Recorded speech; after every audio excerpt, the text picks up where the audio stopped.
Вітаю! В ефірі програма антикорупційних розслідувань «Наші гроші». Мене звуть Денис Бігус. І сьогодні ми говоримо про проблеми роздвоєння особистості. Тиждень тому наші колеги показали сюжет про відпочинок президента. І суспільство розділилось. Одні кажуть, він мільярдер, він може собі це дозволити. Інші кажуть, він президент, він має поводитись відповідно. І дійсно, важко суміщати такі дві різні моделі поведінки, коли ти фізично в одному тілі. І от, наприклад, сплата податків. Президент Порошенко закликає бізнес сплачувати всі податки і взагалі поводитись відповідально. Це його зрозуміла місія. Але чи чує президента бізнес? Хоча б бізнес самого президента. Далі Леся Іванова. Я твердо переконаний, що всі статки мають декларуватися і з усіх статків мають платитися податки. І думаю, що це буде добрий приклад олігархам. Це президент Петро Порошенко. Він вважає, що чесно платити податки зобов'язаний кожен українець. Щоправда, не кожен українець поділяє думку президента. Посмішку вона може викликати, наприклад, у бізнесмена Петра Порошенка та його партнерів. У президента Порошенка чимало різноманітних бізнесів. Усім відома кондитерська корпорація «Рошен», більшості відомий «П'ятий канал» і набагато менш відомий промислово-оборонний завод «Ленінська кузня», нині декомунізована в кузню на Рибальському.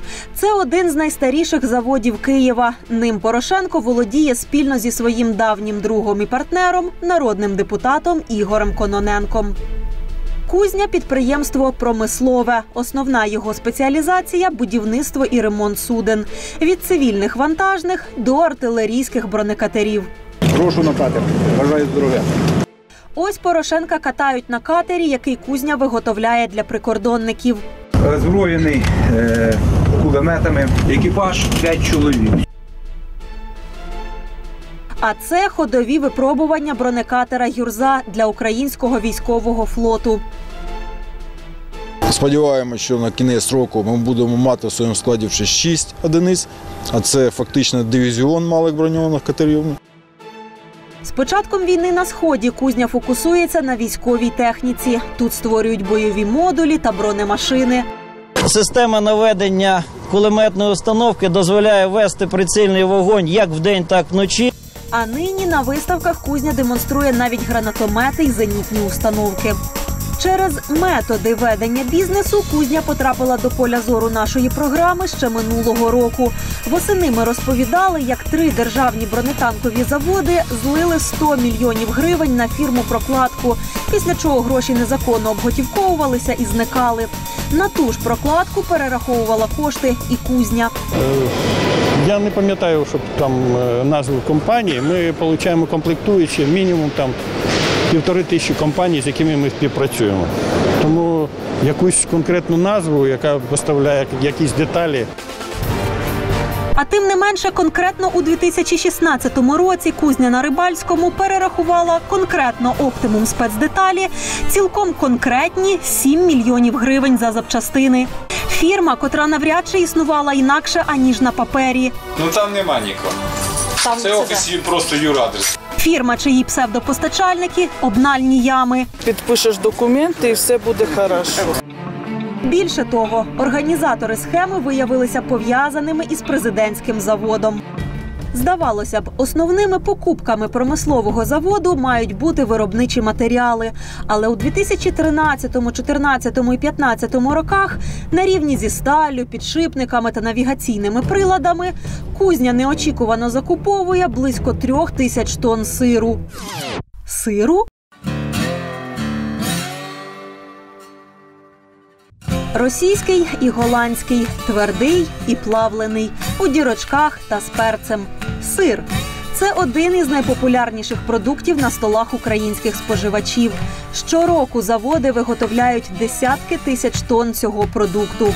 Але є один завод, де сир у промислових масштабах не виготовляють, а скуповують.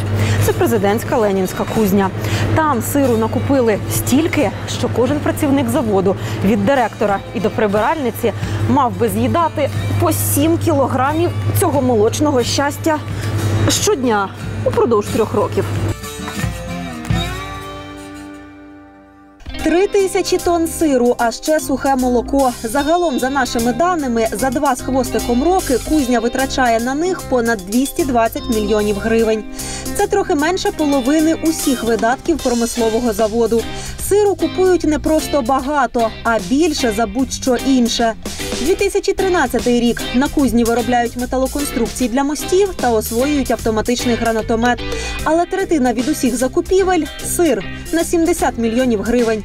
2014 рік завод будує черговий броньований катер і презентує бойовий модуль для бронемашин та БТРів. І затарюється сиром на 130 мільйонів гривень. 2015 рік кузня постачає військовим бойові машини «Тритон» і допомагає будувати Подільський міст. І купує ще 120 тонн сиру. Спочатку сир купували невеликими партіями та поступово перейшли на вагони. Особливим днем стало 31 грудня 2014 року. Під ялинку кузня придбала сиру на 50 мільйонів гривень. Не те, щоб закупівля 3000 тонн сиру військовим заводом була протизаконна, але погодьтесь, це привертає увагу. Ну, пармезан, звісно, міцна штука, але бронелист ним не заміниш. Що таке 3000 тонн сиру? Ось цей брусок – 2 кілограми, а один такий круг затягне кілограмів на 8. Ми знаходимося на найбільшому в Україні складі готової молочної продукції. І в цій камері зараз 300 тонн сиру. Це означає, що 3000 тонн – це 10 таких камер. Коротше кажучи, багато. Куди воно все могло подітися? Варіант перший – з'їли.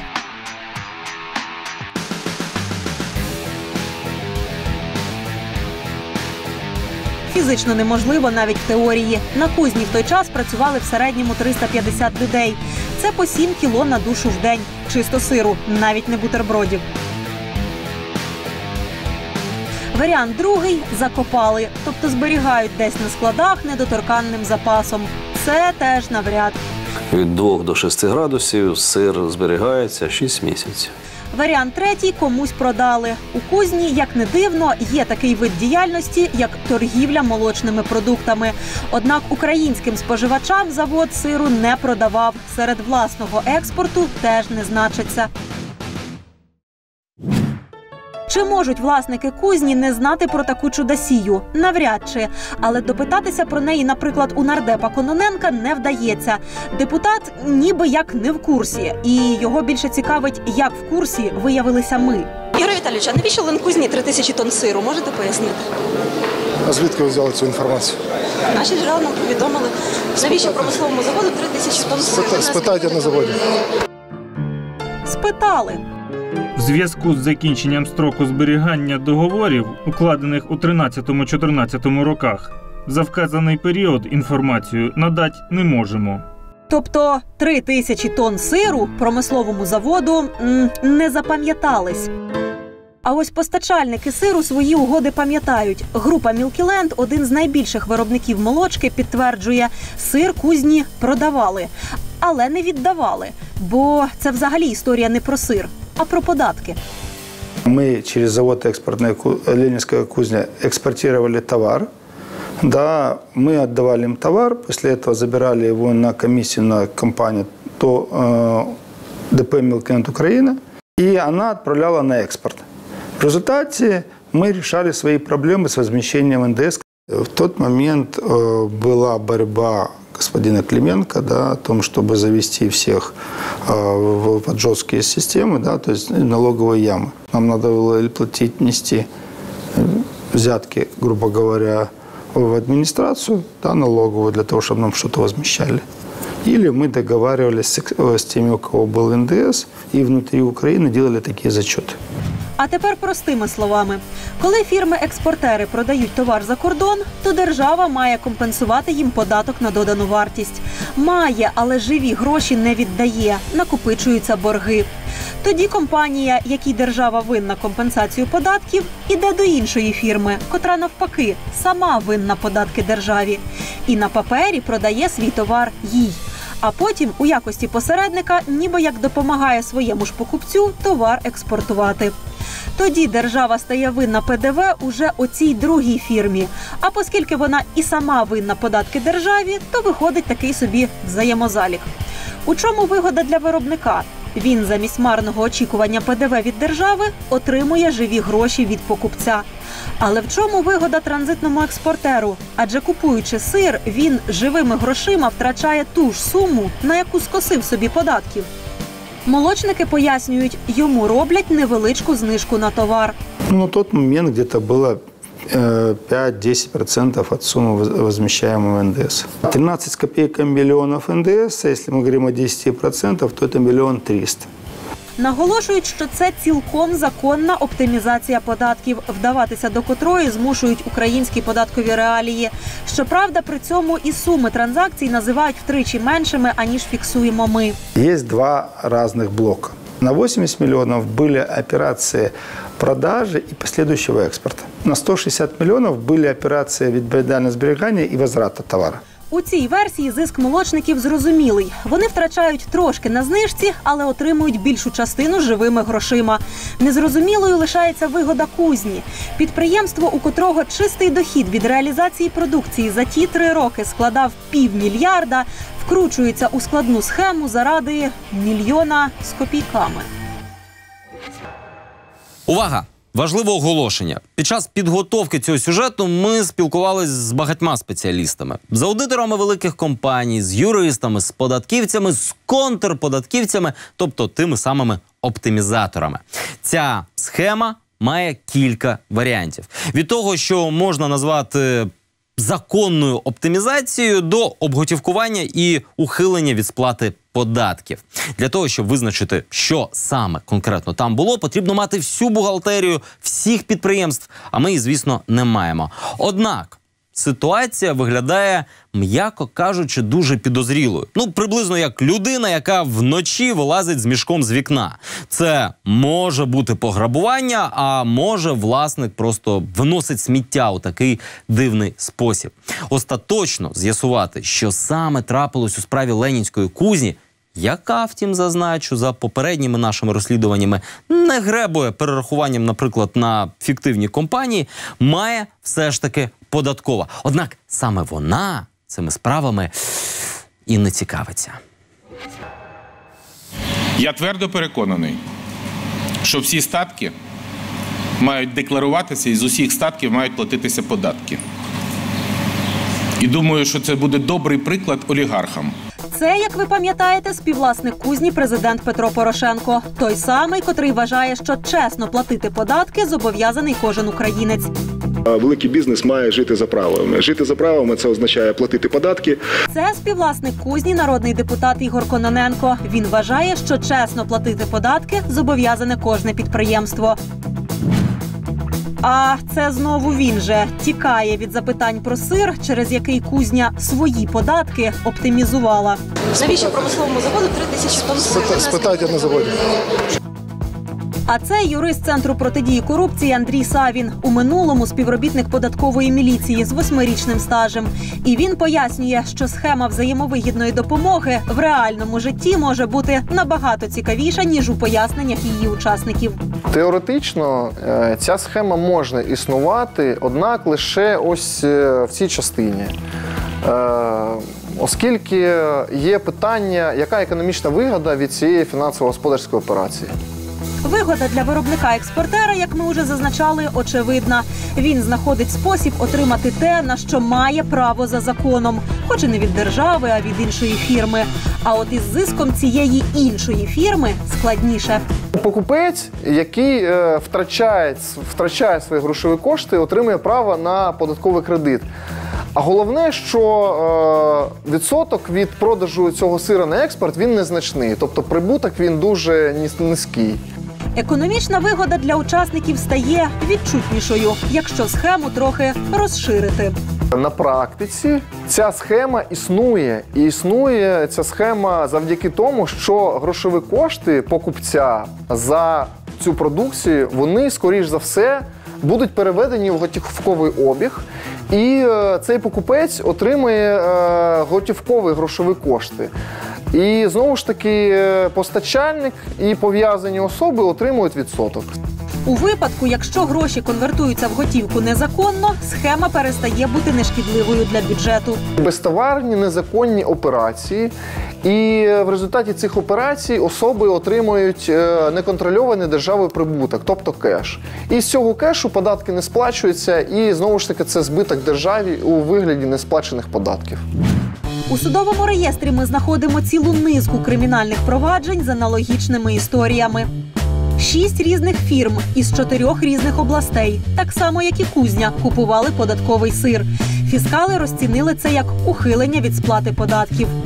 Провадження відкривали ще в 2013 році, коли податковою керував той самий Клименко, на хабарництво і тиск, від котрого так жаліються експортери. Тож правомірність тих проваджень, вона ніби як під питанням. Але цікаво інше. Цікаво те, що до оцих 6 компаній з їхніми контрактами навіть на 1 мільйон гривень податкова прийшла. А до Ленкузні з її сирним бумом на кількасот мільйонів навіть не поткнулася. Так ніби комусь навіть при старій владі жилося цілком в шоколаді. Але питання викликають операції кузні не тільки з податком на додану вартість. Під питанням сплата податку на прибуток. Його логіка проста. Коли прибутку немає, податок платити ні з чого. У грудні 2014 року депутат Кононенко страшно нарікає на скруту в державі і потребу бюджету в живих грошах.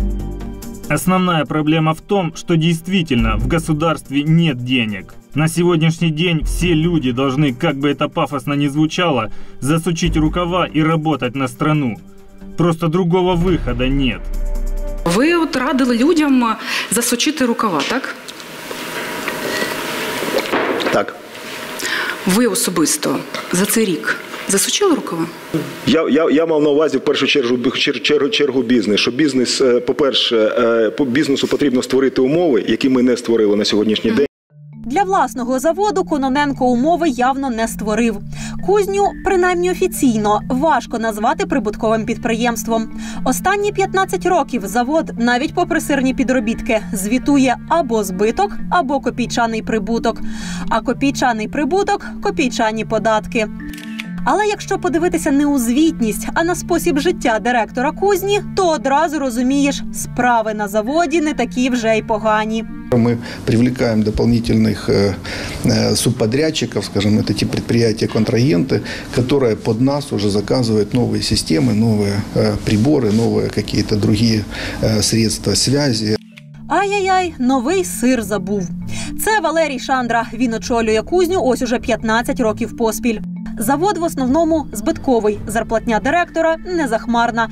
$140 тисяч – це за 7 років. В середньому, значить, близько 1500 на місяць. Але Шандра, без сумніву, має бути талановитим менеджером і фінансистом.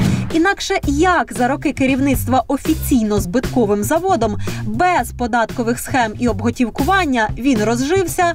Ось цим будинком під Києвом, на березі обвідного каналу Київського моря. Землі тут понад пів гектара. Ось цим будинком під Одесою, це вже на березі Чорного моря, придбаний у травні 16-го. Аналогічні будинки на цій вулиці продають від $300 тисяч. Ось таким BMW X5, оформлений у лютому 16-го року. Ціна в офіційного дилера від $64 тисяч. Та 18 гектарами землі в Княжичах Київської області, вартістю щонайменше $250 000. Причому дача під Одесою, BMW і земельні угіддя скуплені якраз після 3 років нібито безпросвітних збитків і підозрілого сирного буму на заводі. Тобто завод в мінусах, а директор чомусь в плюсах. Можливо, тому і власники кузні якось не збідніли. Пане Ігор, давайте простіше. Ви стали біднішим за цей рік? Я за цей рік – ні. Особисто ні. Але... А люди, як ви думаєте, стали біднішими? На жаль, більшість стала біднішою. Хотілося б, щоб ви зараз пояснили людям, чому ви не стали біднішими, а люди стали. Я можу сказати єдине, що я не став біднішим тільки тому, що у мене є статки, зароблені попередні роки. Ну ви ж пропонували всім засучити рукава. Ну, слухайте, я це зробив. Тобто Ще раз говорю, моє завдання, щоб краще працювати. Як ви це зробили? Що ви хочете від мене почути? Щоб я сказав, що я там став на 10 мільйонів бідніший? Я вам не буду казати неправду. Я залишився такий, як є рік тому. Сири з пліснявою часто називають благородними. У них пікантний смак і оригінальний запах. Та чи назве хтось благородними президента з депутатом, від яких теж по-своєму пікантно, звісно, але вже геть не оригінально тхне запліснявілими звичками старих часів.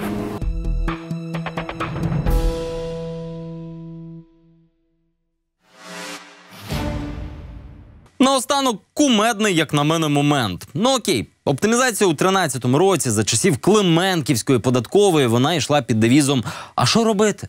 Злочинна влада, а жити якось треба». Але оптимізація у 2014-му, у 2015 році, вона ж була вже під гаслами «Всі умови для бізнесу». Вона ж була вже під наглядом нового керівництва податкової. І вона була під бігбордами «Жити по-новому». Ну і головне, пам'ятаєте, потрібно сплатити всі податки і закатати рукави. Вам потрібно. А на сьогодні все. Це була програма «Наші гроші». Мене звуть Денис Бігус, і в будь-який момент ви можете поспілкуватися з нами у соцмережах. Якщо у вас є цікава тема, пишіть нам на ось цю електронну пошту і дивіться нас на Ютубі. В телеефірі побачимось вже за тиждень. До зустрічі.